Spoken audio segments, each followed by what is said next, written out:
Good day, everyone. Today we are going to discuss about the ancient philosophy. And in this presentation, we will talk about the medieval philosophy and the modern philosophy. First, we will tackle about the medieval philosophy, which will be tackled by me. So what is medieval philosophy? So medieval philosophy is the philosophy of Western Europe around 580 to 1350, which is the period from the collapse of Rome to the Renaissance. The confluence of Greek philosophy and Christianity gave rise to the medieval philosophy. That is why it is theocentric. Theocentric means that having God as a central focus. The medieval period's philosophy was linked to Christian thought, particularly theology. So there are four issues that pique the interest of the world's greatest philosophers from the Christian, Muslim, and Jewish faith traditions. First is the relationship between faith and reason. Second, the existence of God. The third one was the religious language, and we frequently use words like powerful to define God, but all of these appear tainted by our limited human experience. And the fourth issue is that of universal, or whether concepts like greenness and largeness exist created by human thought. So Saint Augustine. So Saint Augustine, also known as Saint Augustine of Hippo, was originally named as Aurelius Augustine. He was born on November 14, 354 and died on August 28, 430. He is the Bishop of Hippo from 396 to 430, and he is one of the Latin Church fathers and perhaps the most important Christian thinkers after Paul. Augustine affected a philosophical synthesis of Plato, the Neoplatonists, and Christianity. He may have been the greatest philosophers and certainly the one who has most profound and long-lasting impact. Augustine's philosophy begins with his stance on the relationship between faith and reason. In contrast to some modern self-definition, Augustine sees the self as being open to a relationship with God. He has two ways to fundamentally conceptualize self as divine center. The first one is the self-presentation and the second one is self-realization. So self-presentation is any behavior or action made with the intention to influence or change how other people see you, while the self-realization is a fulfillment by oneself of the possibilities of one's character or personality. So Augustine's own life experience made him aware that we were created at our heart for God, and nothing but God could fill the human soul. He has numerous literary works, and one of them is the Confessions. In there, Augustine starred in the story of his own life. He transforms himself into a metaphor of the struggle of both body and soul to find happiness that exists only in God's love. He reads his life as a parable to reach the greater truth. Modern philosophy runs roughly from the 14th century to the early 20th century. This period is characterized as anthropocentric, which means that the studies are centered on the human person. In philosophy, anthropocentrism is the belief that the humans are the only or the primary holders of moral standing, which means that the human beings are the central or the most important entity in the universe. During this period, modern thinkers began to reject the scholastics or the medieval thinkers' excessive reliance on authority. Just as religious reformers challenged ecclesiastical authority and made individual believers responsible for their own relationship to God, prominent modern thinkers propose an analogous elimination of all appeals to authority in education and science. Modern philosophers focus on issues of knowledge, skepticism, justification, reliance on science, rationalism, individualism, faith and progress, and a certain ambivalence about emotions, which stimulated the development of a new philosophical worldview.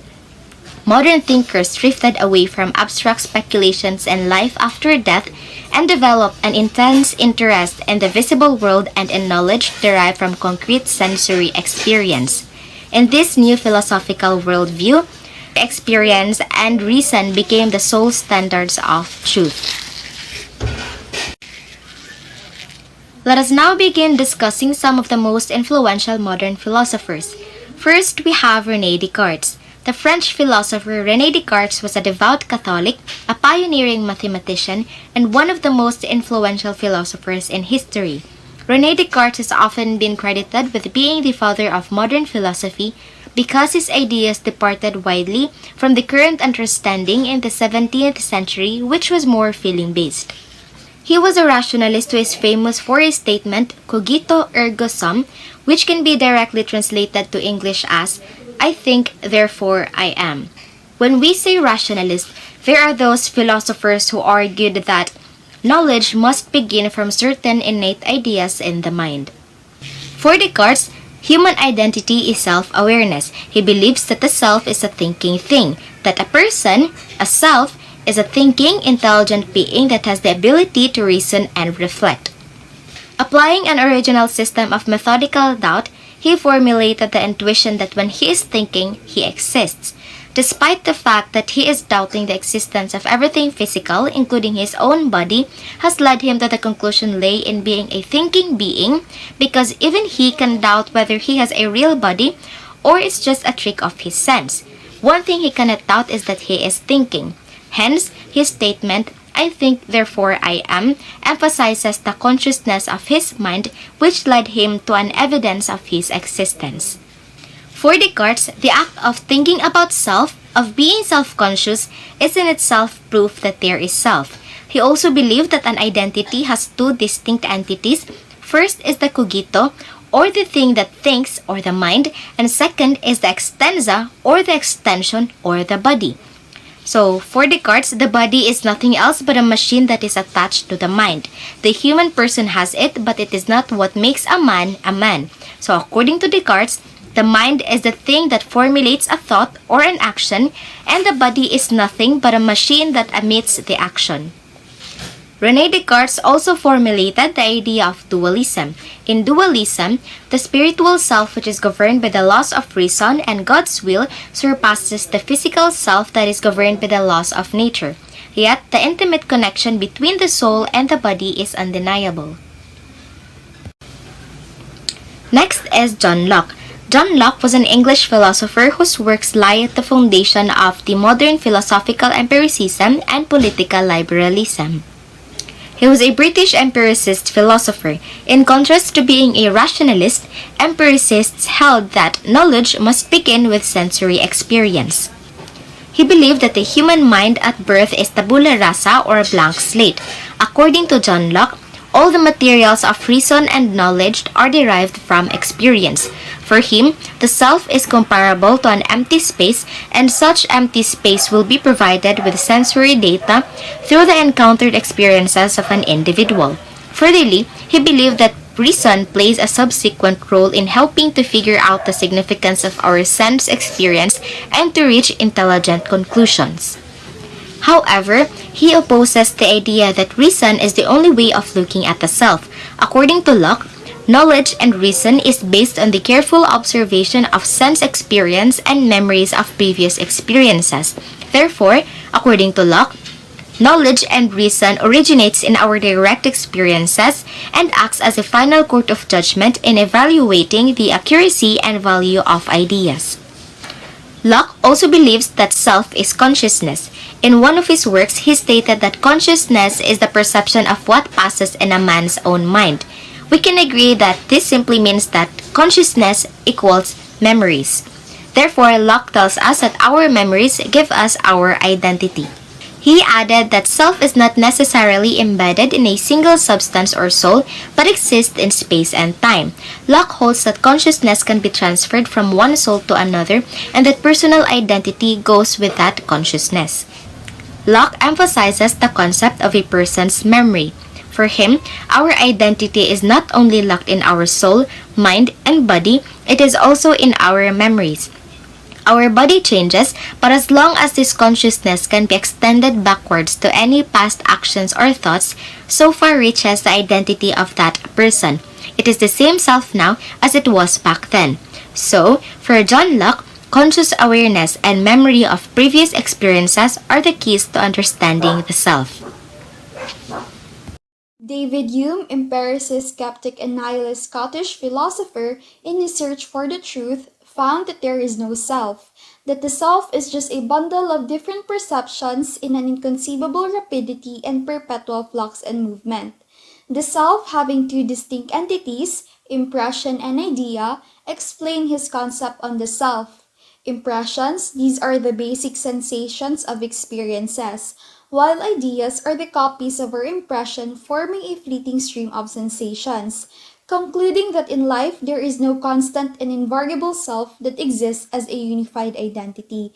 In other words, nag-iiba ang sarili araw-araw. Iba ka a year ago and we have a different version of you now. Thus, nothing about our existence is constant. We cannot experience the self, therefore, there is no self. Next is Immanuel Kant. He is a German philosopher who contests Hume's idea to the primary experience of the world as not a disconnected stream of sensations, but to perceive and experience the a priori concept, which are the innate fundamental organizing rules built into our minds, synthesizing data bounded by space and time. Also contradicting to Hume's assumption, Kant argued that there is a self in the unity of consciousness, meaning ang sarili raw ang bumubuo sa ating kamalayan or consciousness at nagsisilbing thread na lumilikha ng pagkakaisa sa pamamagitan ng karanasan.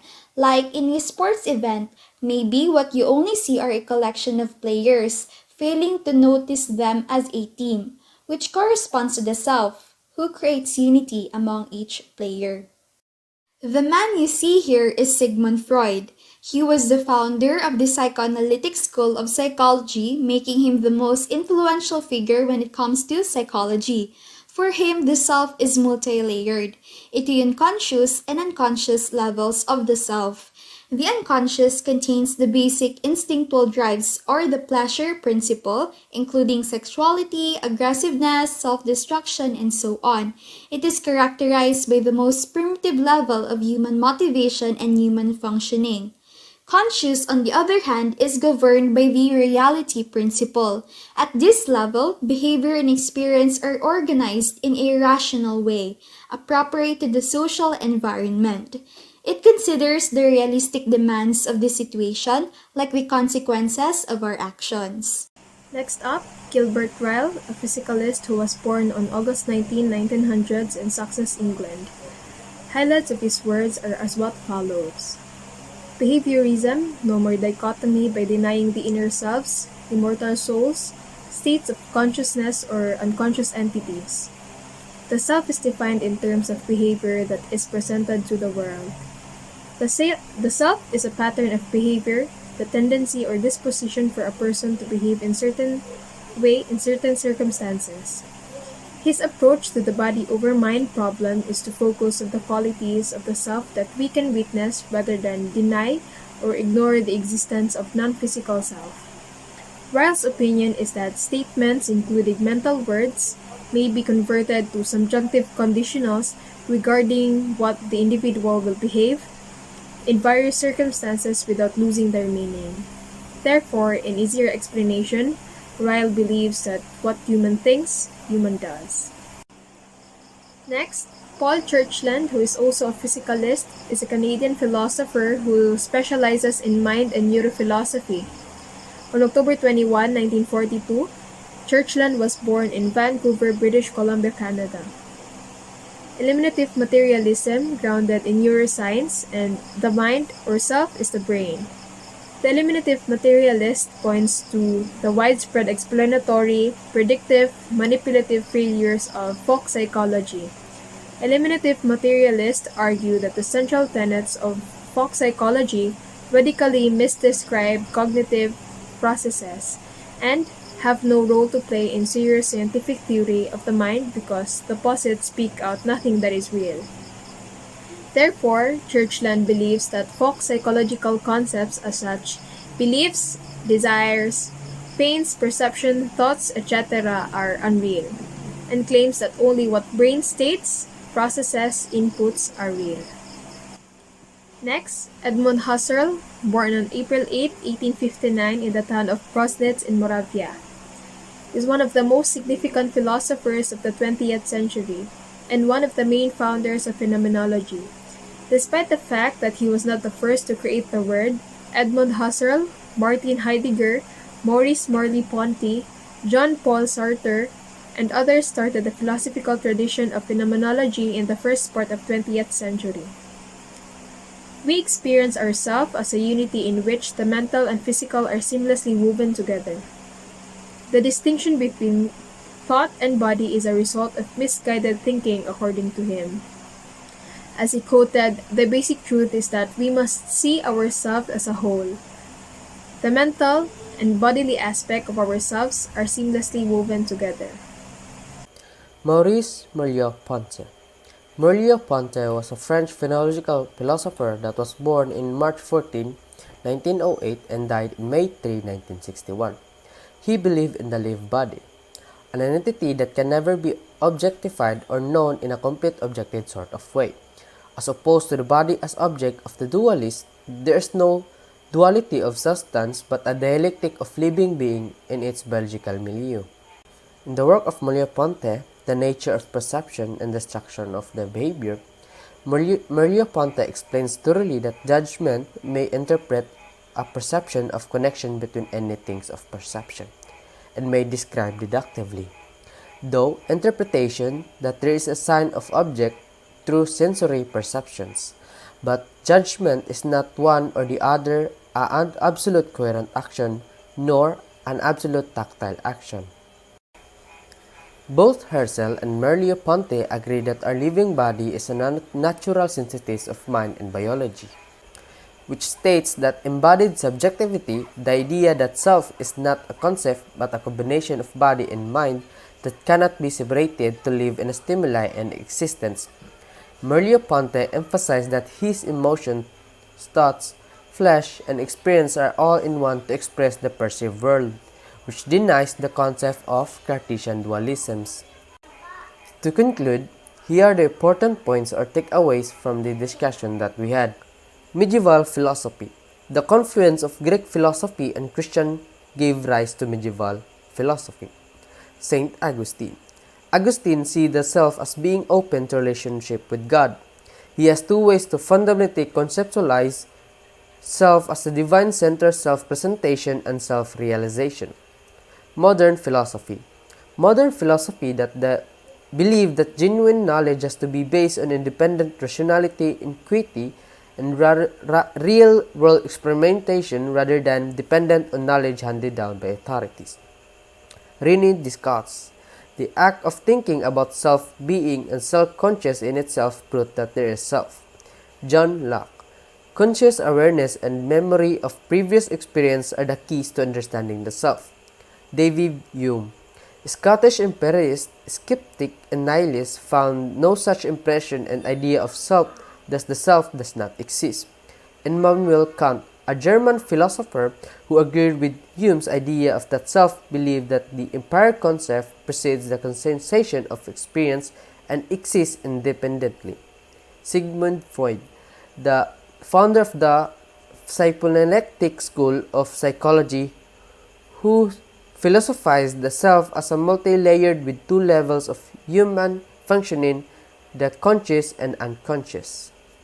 Gilbert Ryle, a psychologist who focused on his study of humans' behavior, concluding the opposite of denying the inner self, immortal souls, states of consciousness, or unconscious entities.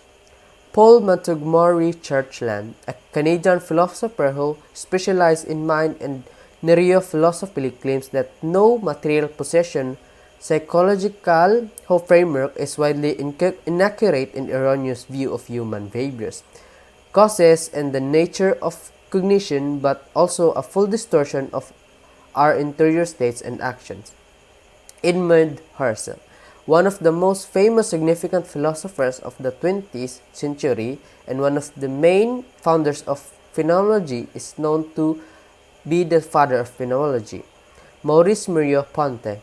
The body is an entity that can never be objectified or known a completely objective sort of way, as opposed to the body as object of the dualist. Embodied subjectivity. The idea of that self is not a concept but a combination of a body and mind that cannot be separated to live in stimuli and existence.